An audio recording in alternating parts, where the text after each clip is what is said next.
Saudara-saudari sekalian, usaha kita untuk memerangi COVID-19 masih berterusan. Kita telah mencapai kemajuan yang baik. Sistem penjagaan kesihatan kita dapat menampung kemajuan ini. Ekoran usaha cemerlang para karyawan penjagaan kesihatan kita. Dan ramai lagi yang bekerja di barisan hadapan.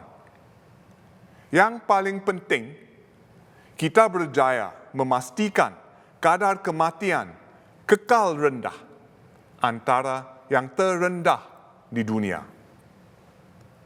Hasilnya, kita dapat keluar daripada langkah pemutus rantaian jangkitan. Kita sedang membuka semula ekonomi dan masyarakat kita secara bertahap-tahap dan dengan selamat. Namun, sedang kami melonggarkan beberapa langkah kawalan, jumlah kes dijangka akan meningkat seperti yang berlaku di negara lain. Jadi, kami sangat berhati-hati. Ini supaya jumlah jangkitan tidak melonjak lagi dan pemerintah tidak terpaksa melaksanakan langkah kawalan buat kali kedua. Kami akan melipat gandakan ujian dan mempercepatkan pengesanan hubungan, mengesan kes-kes baru seawal mungkin, mengasingkannya dan membasmi sebarang kelompok sebelum ia merebak. Jika wabak ini terus dapat dikawal dengan baik, kami akan melonggarkan lagi langkah-langkah kawalan dan memulakan semula lebih banyak aktiviti secepat mungkin. COVID-19 adalah krisis yang berpanjangan. Para pakar meramalkan vaksin untuk mengekang virus ini hanya boleh dihasilkan secara meluas dalam masa sekurang-kurangnya setahun atau lebih lama. Kita perlu belajar membiasakan diri untuk hidup dalam sekitaran COVID-19 bagi jangka panjang. Sama seperti bagaimana kita menangani penyakit berbahaya dahulu, misalnya batuk kering. Kita semua mesti menyesuaikan cara kita bekerja dan beriadah supaya kita boleh mengawal penularan virus dan kekal selamat. Tetapi, COVID-19 bukan sahaja satu masalah kesihatan awam. Ia juga masalah ekonomi, sosial dan politik yang serius. Ia adalah krisis paling berbahaya yang pernah dihadapi manusia untuk sekian lama. Akibat COVID-19, ekonomi sejagat hampir lumpuh. Pemerintah di seluruh dunia telah membelanjakan bertrilion dolar untuk membantu perniagaan, ekonomi dan pekerjaan. Berjuta-juta pekerjaan telah lenyap. Keluarga-keluarga dijangka mengalami kesukaran. Singapura juga terjejas teruk. GDP kita tahun ini dijangka merosot antara 4 dan 7% di bawah sifar. Penguncupan yang paling buruk sejauh ini. Untuk melindungi para pekerja, keluarga dan syarikat-syarikat, pemerintah bertindak tegas dengan membentangkan 4 belanjawan berturut-turut. Kami menyuntik hampir 100 bilion dolar, iaitu 20% daripada GDP kita. Satu tindakan fiskal terbesar dalam sejarah Singapura. Tidak seperti negara-negara lain, kita berupaya untuk menggunakan reserve negara dan tidak perlu meminjam untuk membiayai kos bagi pakej bantuan kita. Namun, mustahil untuk terus menampung tahap perbelanjaan seperti ini di mana-mana pun, termasuk bagi kita. Lebih penting lagi, semua langkah ini tidak mungkin dapat melindungi kita daripada perubahan ekonomi global yang sangat mendadak dan besar. Kita tidak akan kembali kepada ekonomi sejagat yang terbuka dan terhubung seperti sebelum ini dalam masa yang terdekat. Pergerakan orang ramai kini akan lebih terbatas. Kekerapan perjalanan antara bangsa akan jauh berkurangan. Pemeriksaan kesihatan dan kuarantin akan menjadi satu kebiasaan. Pada hujung minggu, tidak lagi mudah untuk kita bergegas bercuti ke Kuala Lumpur atau Bandung menaiki pesawat tambang murah. Industri-industri yang bergantung kepada perjalanan antarabangsa akan mengambil masa yang lebih lama untuk pulih dan mungkin tidak akan pulih sepenuhnya. Negara-negara juga akan berusaha untuk kurang bergantung kepada negara lain, terutamanya bagi barangan dan perkhidmatan penting seperti makanan atau bekalan perubatan kritikal. Ini mendatangkan kesan kepada hubungan strategik dunia. Seringkali negara-negara akan bertelagah bagi mengutamakan kepentingan masing-masing daripada bekerjasama untuk mengembangkan manfaat bagi semua. Akibatnya, dunia yang kurang makmur dan juga lebih bergolak. Semua perkembangan ini akan menjejas Singapura.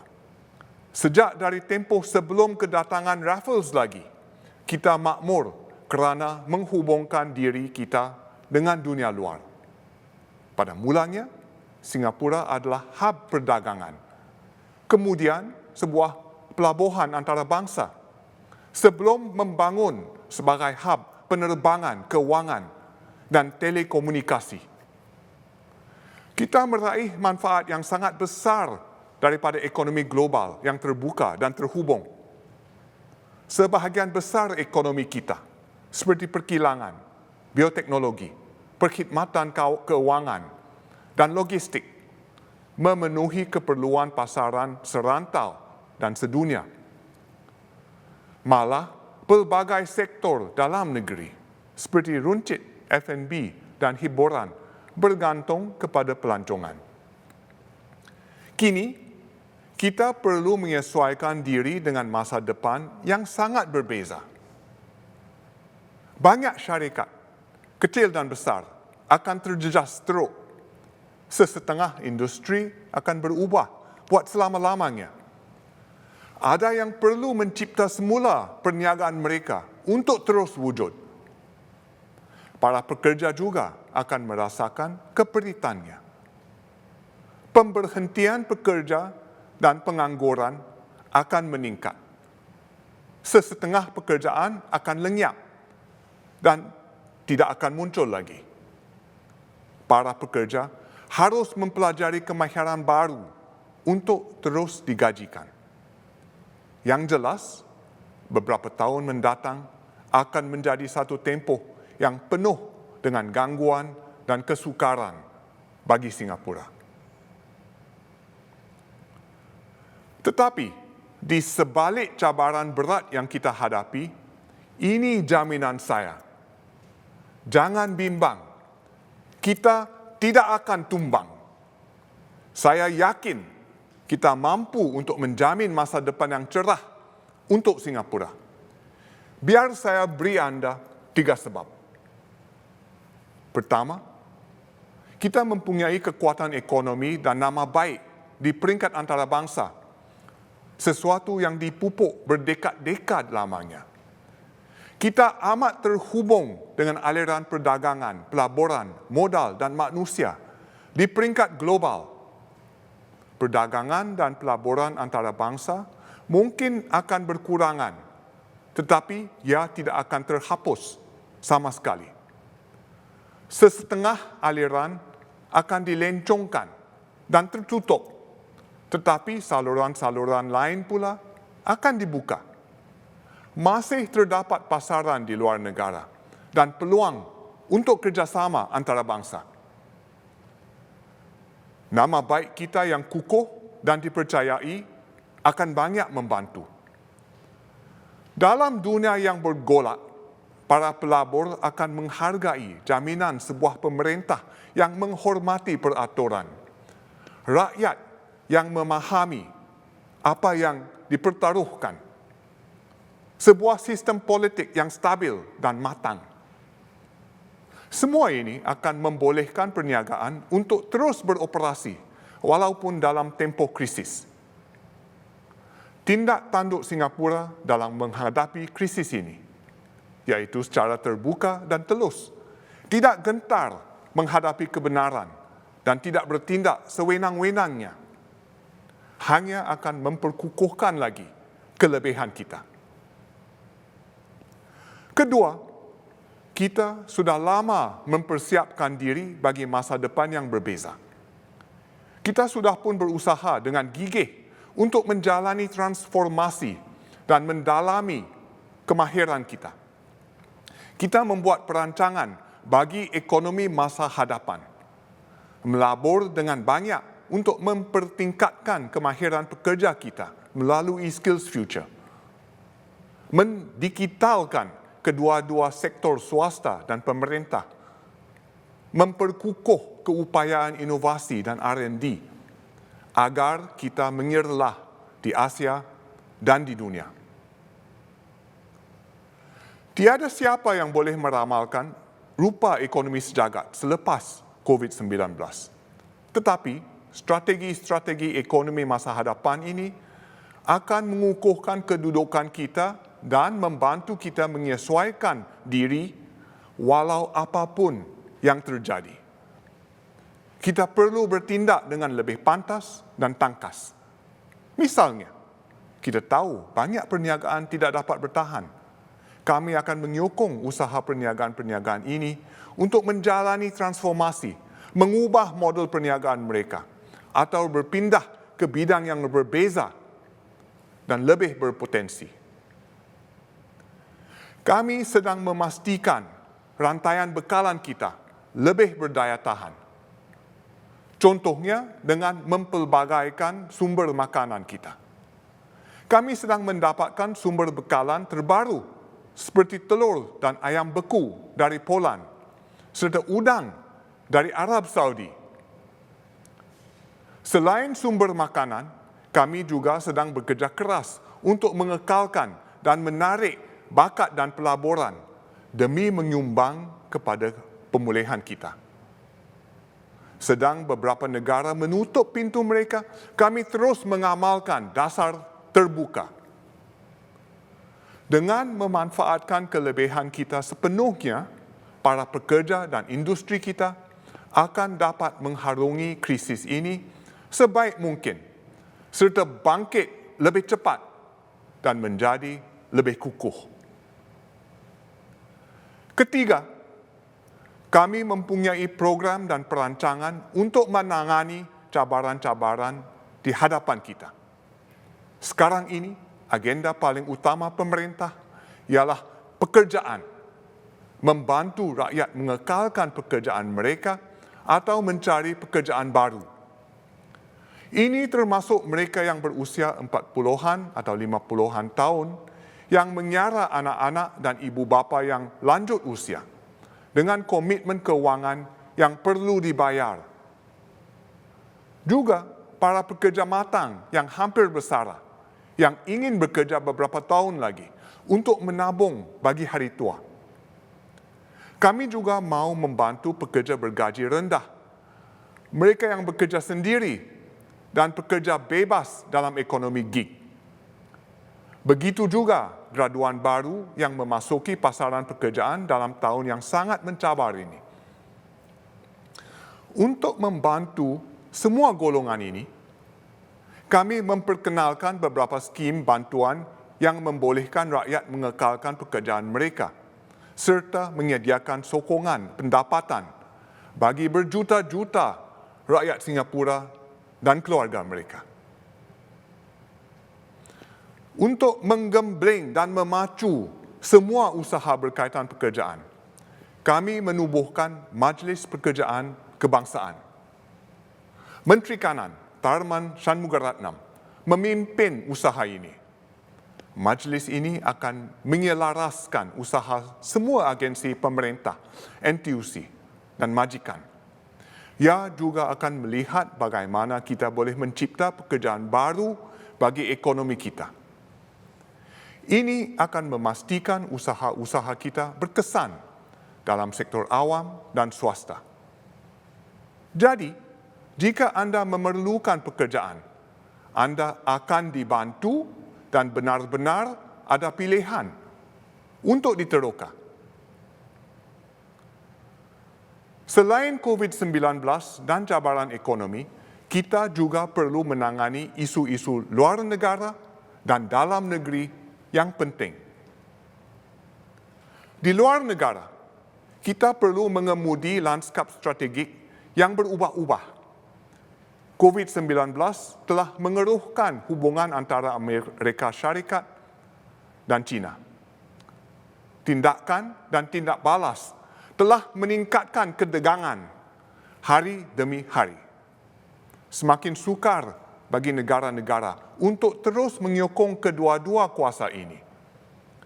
Ia akan menjadi lebih berbahaya bagi sebuah negara kecil seperti Singapura. Kita mesti memastikan keselamatan kita dan melindungi serta memajukan kepentingan kita apabila berurusan dengan negara-negara lain, baik besar maupun kecil.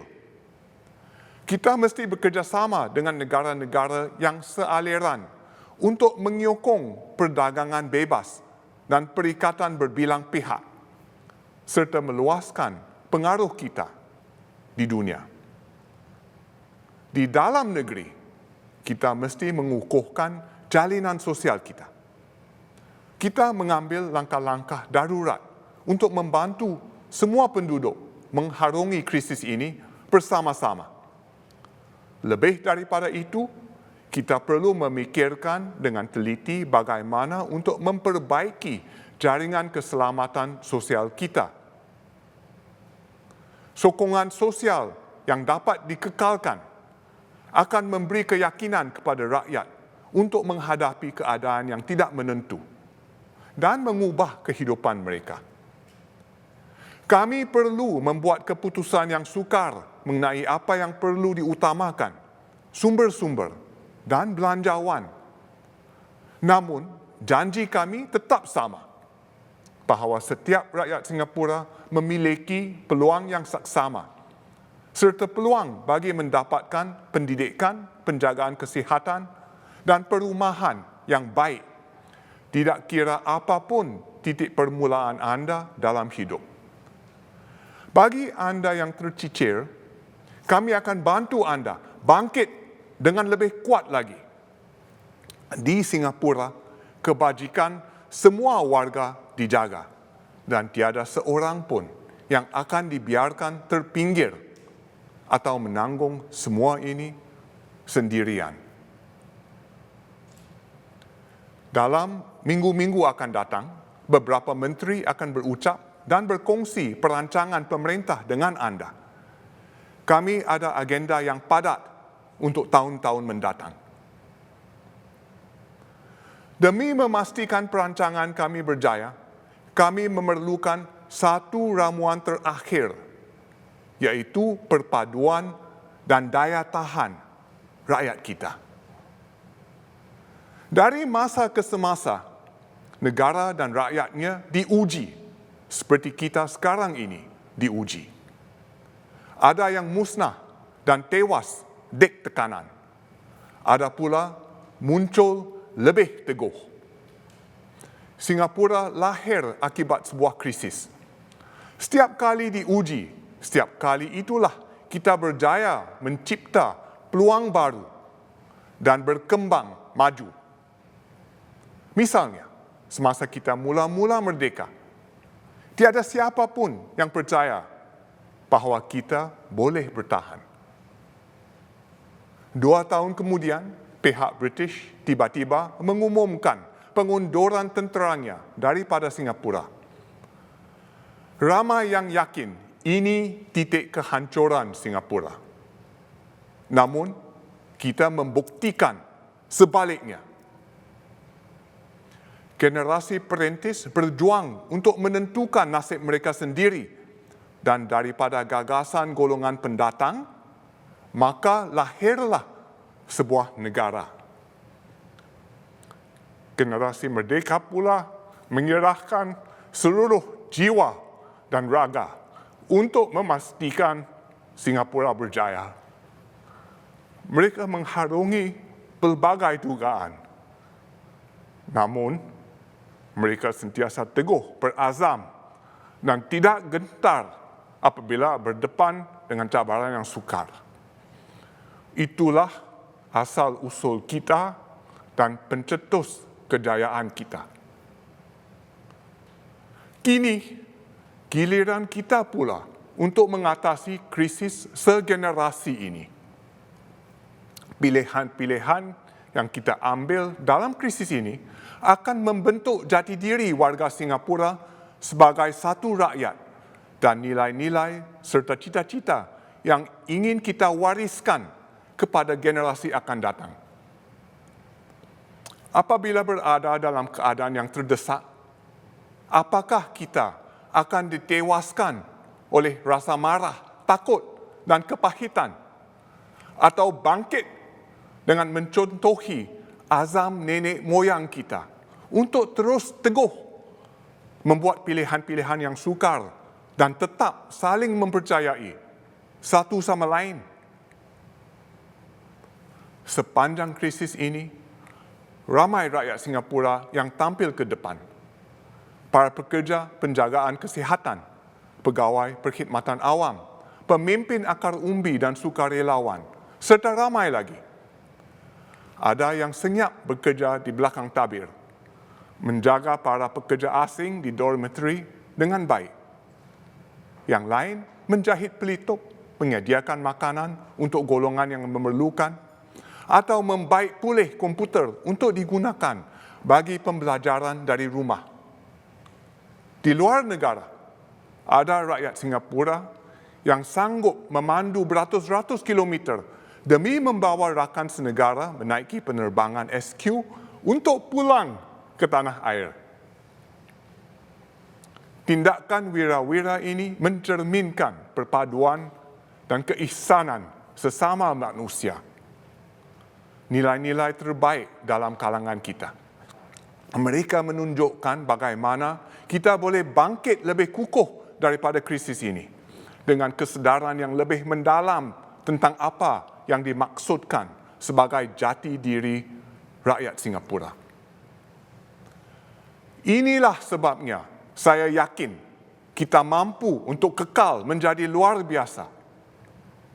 Sebuah masyarakat yang adil dan saksama di mana rakyatnya boleh mengejar impian masing-masing. Pasukan kabinet saya dengan sokongan seluruh perkhidmatan awam akan bersama-sama saya untuk menjadikan visi ini satu kenyataan.